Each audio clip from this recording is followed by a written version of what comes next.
আমি আর আগের মতো নেই। আগে মন ভাঙলে কেঁদে ফেলতাম, এখন শুধু চুপ করে থাকি। আগে কেউ দূরে গেলে ধরতে চাইতাম, এখন বুঝি কিছু মানুষ দূরে যেতেই আসে।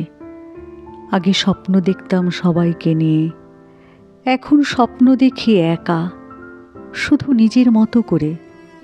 আগে ভাবতাম সবাই আমার মতো সত্য হবে, এখন জানি সত্যি কেউ কেউ শুধু অভিনয় করতেই আসে জীবনে। আমি বদলে গেছি, তবে রাগ থেকে নয়, শিখে গেছি কাকে কতটুকু জায়গা দিলে তারা আঘাত করতে পারে। এখন আমি ভালো আছি, কিন্তু সেই ভালোটা কেউ চোখে দেখে না, কারণ সেটার পেছনে লুকানো থাকে অগণিত কষ্টের চুপ থাকা ইতিহাস।